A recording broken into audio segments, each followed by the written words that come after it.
Good morning, friends. Today we are going to discuss figures of speech. Now, when you talk about entrance exams, figures of speech is very helpful when you specially solve passages based on literature. Sometimes in a few exams there are direct questions where you have to identify the figure of speech in a particular passage or in a particular sentence. So today we'll be taking a look at a few important figures of speech. Now please remember, we are not going to discuss all of them because there are more than 40 figures of speech. We'll be focusing on the major ones which have been part of exams, right? That's what we are going to focus on. Now again, figures of speech are not essential elements of English. They are not compulsory elements of English. Figures of speech are stylistic elements. They are not compulsory elements. That's why in schools, very rarely are you taught figures of speech, and even if you are taught figures of speech in school, maybe 4, 5 or 6 at the max. Okay. So we'll try to take a look at least 20 different figures of speech, including some basic ones that you know and some very tough and complicated ones, and how to identify them. Now, when I say stylistic elements, first of all, let's try to understand why are they needed.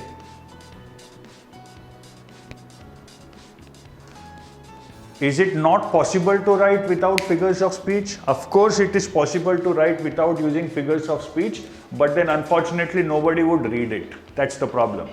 Because if you start writing without using figures of speech, you will find that whatever you are writing is very dull and drab. Okay. For example, suppose you see a picture of a man. You are shown a picture of a man standing in front of the Burj Khalifa, the tallest building in the world as of now. Now you look at that picture. Or let us say you look at Burj Khalifa, you go to Dubai and you look at that monument, and there is this impact it has on you. Okay, a certain psychological impact it will have on you, right? Positive, I hope. But suppose you want to describe what you saw to your friend in such a way that it creates the same impact on his mind. Okay, you want to describe it in such a way that it creates the same impact on your friend's mind. Remember, he is not seeing the Burj Khalifa. You have to give that impact using your language. How will you do that? Let's see some options. Suppose you say it was a very tall building. Does it have the impact? No. You are factually correct, but does it have the impact? No. You say the building was almost touching the sky, right? Or you say the tower was touching the sky. Now the impact is better. Okay, what you have done is that you have just used a figure of speech. That's the idea. So that is why figures of speech are needed. It's not lying. It's expressing yourself in such a way, expressing the feeling rather than the picture. It's the same difference if you look at paintings, representational art and abstract art. It's the same difference. Now, when I say it's the same difference, I have used another figure of speech, right? So we keep using it. Very rarely do we notice them, right? So this is why figures of speech are needed. A bit of exaggeration, a bit of drama, right? A bit of emotion, and that's what a figure of speech is all about.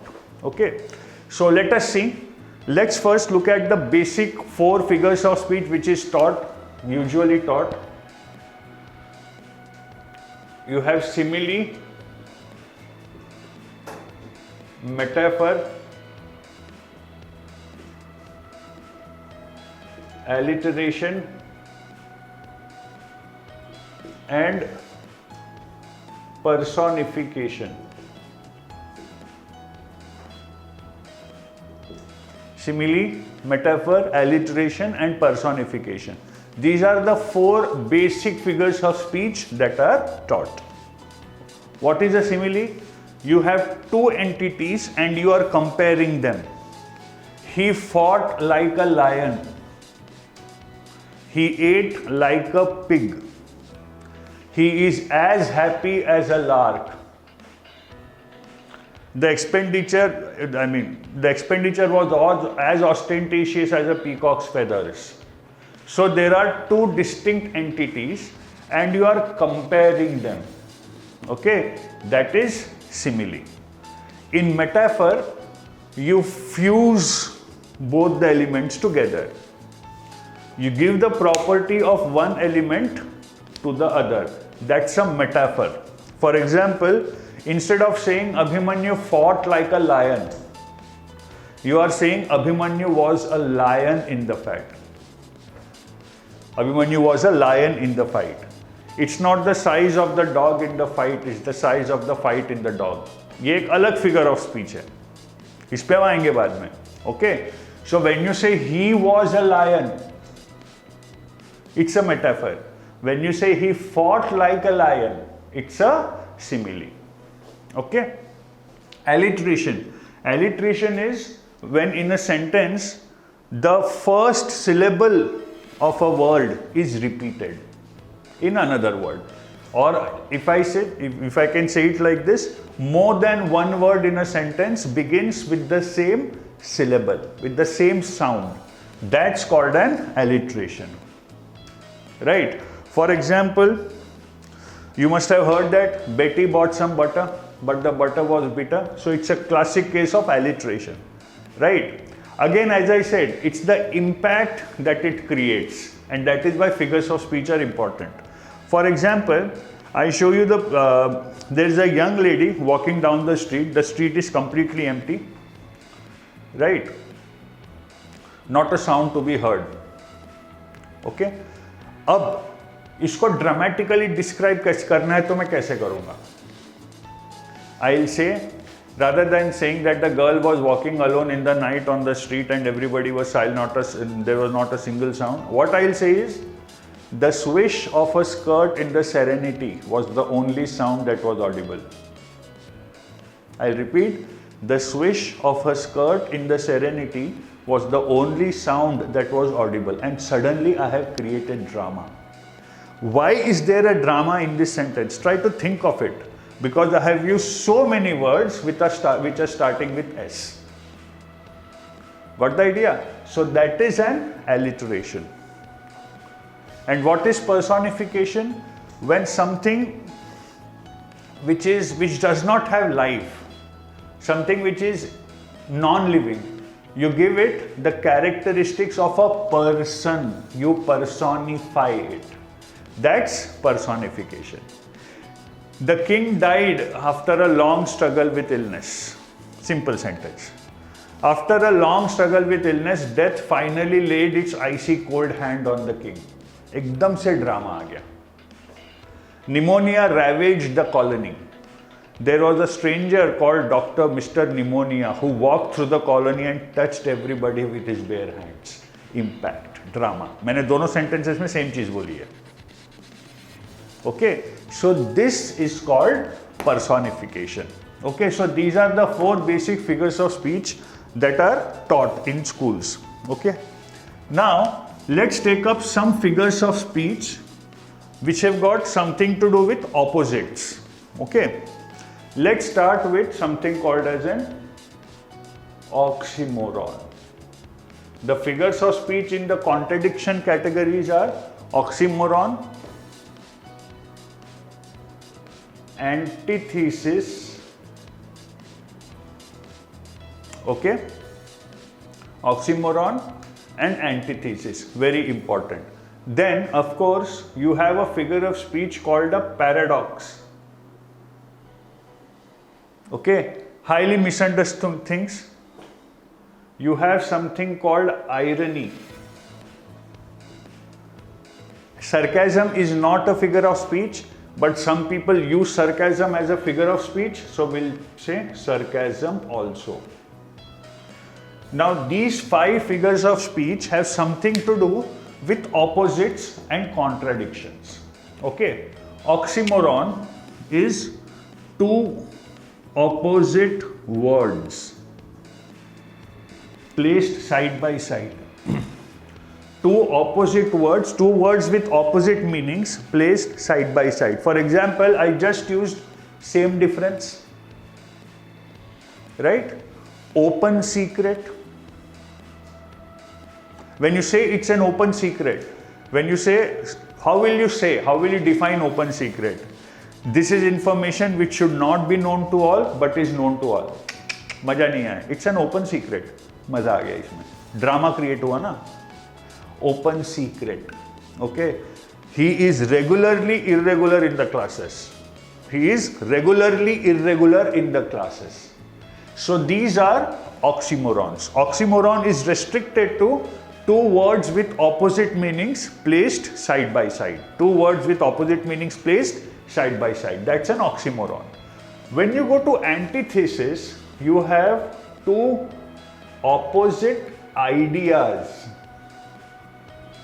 Not two opposite words, two opposite ideas. For example, preparation for war ensures peace.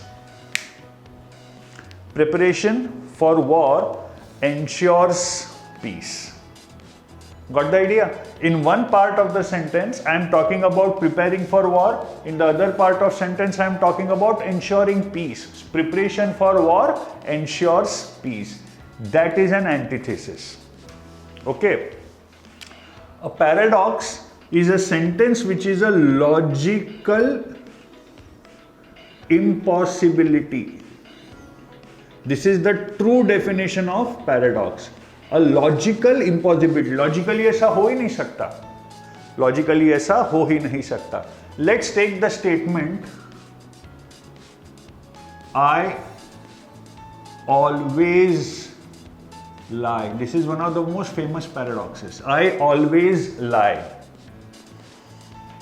Right? So if I take this statement as true, okay, it means this is true. And what is the statement? Statement is I always lie. तो अगर ये सच है, आपने शुरू में assume किया that he is truthful, what is he saying? I always lie. And if this is the truth, you reach a paradox. Similarly, let us assume the person who's saying this is a liar. And he says I always lie. So this is also a lie. Which means he's speaking the truth. You know what I mean? So it's a complete, it's like, once somebody came to me and said, the mind does not exist. I said, excellent. Very good. How did you arrive at that judgment? He said, by thinking. I said, thank you very much. You have just proved my point. So by denying the existence of mind, you are actually proving the existence of the mind. Okay? That is a paradox. Okay? What's an irony? Irony is when the ideal situation is completely opposite to the actual situation. Ideally जो होना चाहिए और actually जो हुआ है वो दोनों एकदम ऑपोजिट है. That is an irony. Okay, for example, Saudi Arabia being appointed the United Nations Ambassador for Human Rights, which happened. UAE criticizing Syria for being the hub of terrorism, that's ironical. Okay. China teaching India about secularism and its values, ironical. You know what's ironical? When Obama became the president for the first time, CNN had flashed the headline, end of racism, US gets its first black president. I looked at the headline and मैं, excuse me, नीचे आप black president बोल रहे हो और ऊपर end of racism बोल रहे हो. What an irony. This is called an irony. So irony is about situations, it's not a word play. Irony is about situations. This is a word play, this is a word play. Right? This is a logical problem. This is an ideational problem. The ideal situation, it's a situational thing. Okay? That's an irony. What is sarcasm? Well, if you have been raised by Indian parents, I think you would have had first-hand experience of sarcasm. Using opposite words. Using opposite words. What do you mean by opposite words? The actual meaning of the words and what you actually want to say are completely opposite. For example, for a 10 o'clock class, somebody comes at 10:30 and I say, आज बहुत जल्दी आ गए. For a 10 o'clock class, somebody comes at 10:30 and I say, आज बहुत जल्दी आ गए. Is that what I really want to say? No, what I want to say is the exact opposite. I am using sarcasm. That's the idea. Indian parents, Dad, मेरे को 10th में 78 marks मिले, 78% मिला. बहुत ज़्यादा मिल गए, तेरे भाई को तो सिर्फ 98 मिले थे. That is sarcasm. ओके, बोलना ये नहीं चाहते हैं कि वो बहुत ज़्यादा मिले, बोलना चाहते हैं कि कितने कम मिले, बेवकूफ़ तेरे भाई को देख कितने मिले थे. बट बोल क्या रहे हैं? एकदम उल्टा. That is sarcasm, right? So these are figures of speech we deal with opposites. Now there is another figure of speech called verbal irony, which is a branch of irony. It's a play upon words, okay, where it is very clear that the author does not intend what the author is saying. If you have read that novel Pride and Prejudice, the first sentence of Pride and Prejudice by Jane Austen is considered to be a world-class, brilliant example of usage of verbal irony. It is a universally, I don't remember the exact line, it's a universally acknowledged fact that a young man with a fortune must be in search of a wife. Now the author is giving you hints that she does not believe in it. And at the end of the novel you realize that every woman is in search of such a man. Okay, so that is the verbal irony aspect. He says it's a truth universally acknowledged, which immediately means I don't believe it. Must be in search of a man. The author does not say is in search of a bride, sorry. The author does not say is in search of a bride. The author says must be in search of a bride. That further adds to the irony. Okay, so ये 4 और ये 5, 9 हो गए. Okay, so now let us discuss some very tricky figures of speech. Let's take the example of, first of all, pun. So I'll immediately start with serial number 10 because 9 figures of speech. In fact, we have discussed 10. Verbal irony include karo, so I'll start with the number 11. Pun. Pun is a very intelligent figure of speech, often the reason for a lot of jokes also.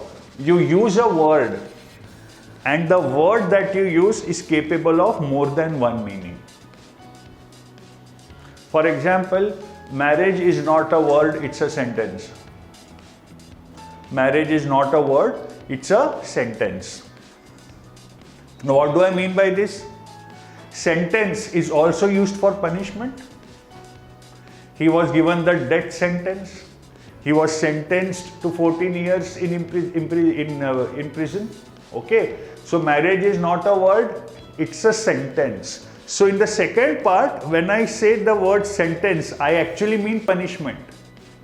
But the context in which I have used it would mean a collection of words conveying an idea, thought, expression, emotion, feeling, whatever.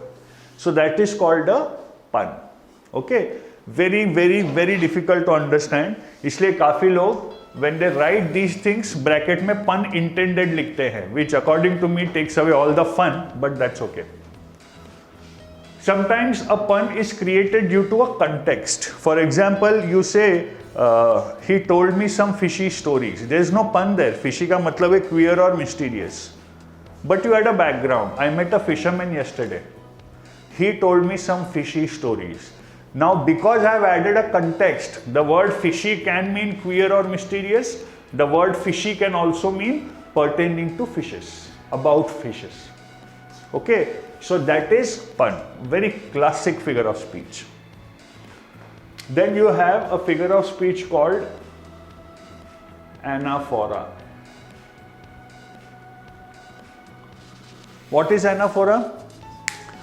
A sentence consists of clauses, maybe 2 clauses, 3 clauses, 4 clauses, and every clause begins with the same word. Right? One of the most famous anaphoras of all time. I came, I saw, I conquered.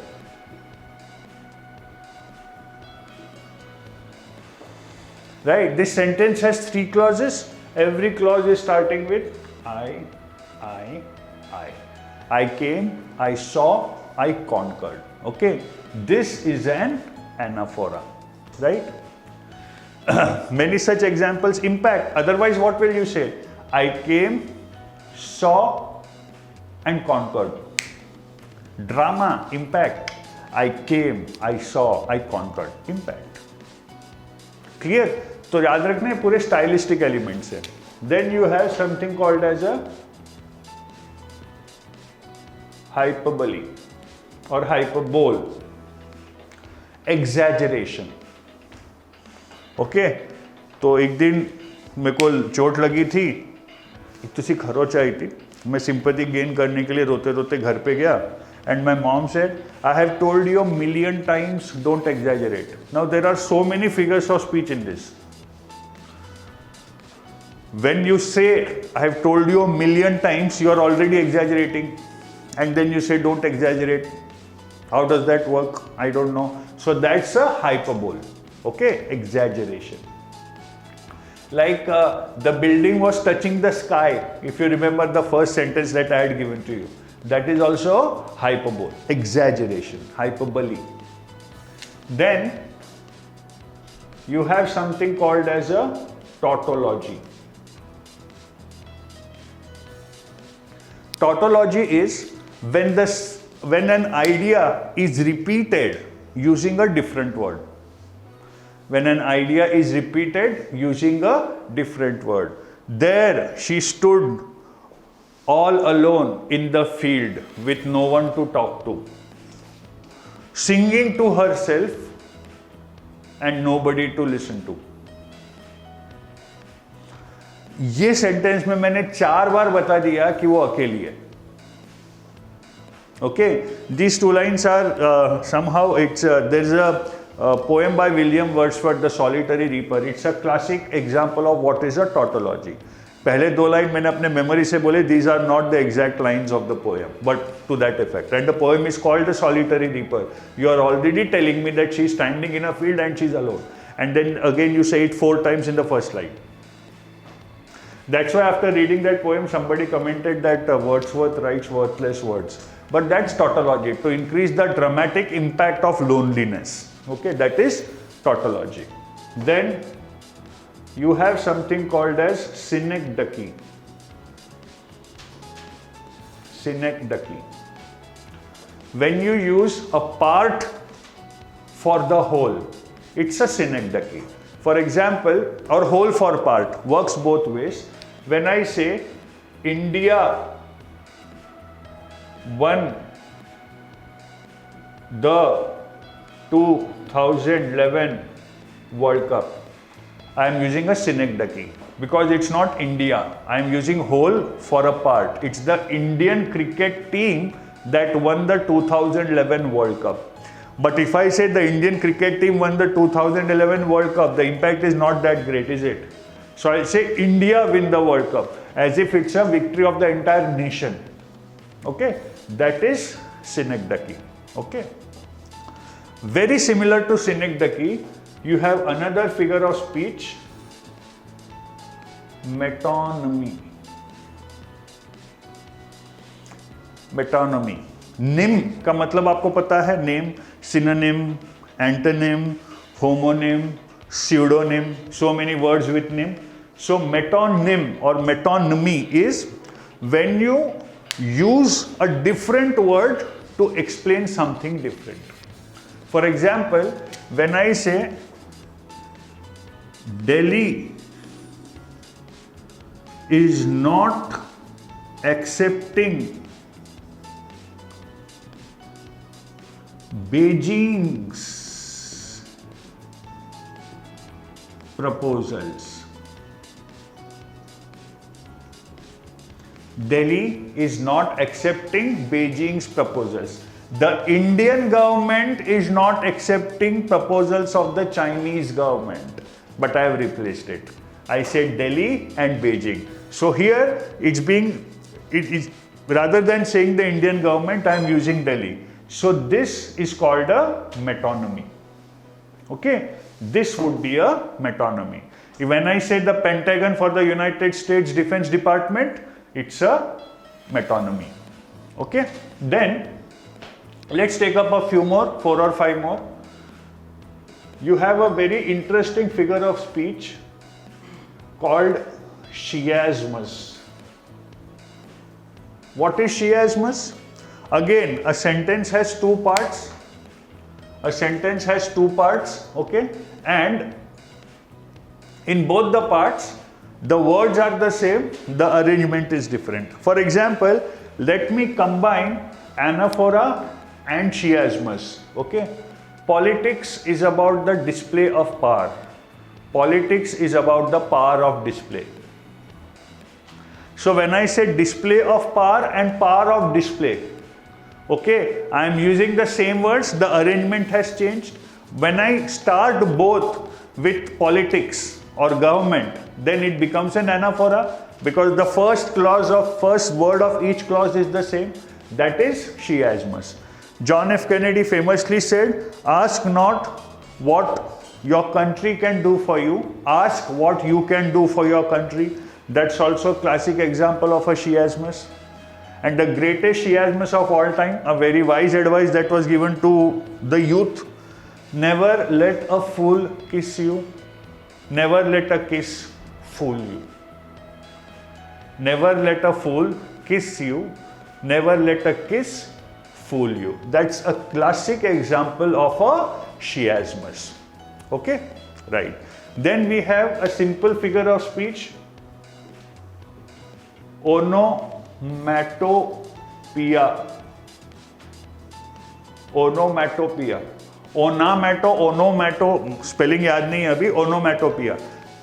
Any word which indicates a sound is an onomatopoeia. For example, he fell down with a thud. He fell down making a loud noise. Maja nahi aaya na? He fell down with a thud, drama. The boom of the cannon, right? Have a crackling Diwali, right? All these you have used words which expresses sound. Okay? According to one theory, that white supremacist group in the United States, Ku Klux Klan, was called Ku Klux Klan because apparently, according to one theory, that is the sound that is made when you load a rifle. So even the name of that organization is onomatopoeic. That's the adjective. Not onomatopoeic. Onomatopoeic. That's the adjective. So that is chiasmus and that is onomatopoeia. Okay. Then, enough for today. Okay. There is one more. Let's take one more. It's transferred epithet. Transferred epithet. When the adjective is transferred from one subject to the other subject. She lay on the sleepless pillow. Is it the pillow that is sleepless? No. She is sleepless. She lay on the sleepless pillow. The quality of sleeplessness has been transferred from the person to the pillow. That's called a transferred epithet. Okay. So, 19 figures of speech. Okay. These are the important ones. One more, just one more. बहुत important है. Litotes. This is another figure of speech. Litotes. When you express something positive by using the word not before its antonym. For example, instead of saying it's good, you say it's not bad. That's litotes. When you say it's good, it shows your expectation. When you say it's not bad, what does it mean? You expected that it would be bad, but you are happy that it is not bad. Your expectation was not that it would be good. Your expectation was that it would be bad. So these are the 20 figures of speech. Please try to learn them, remember the meanings, read some good stuff so that these words, these figures of speech pass from under your eye and you are able to recollect them when the time requires, whenever required. Okay? Thank you very much. Take care and all the best.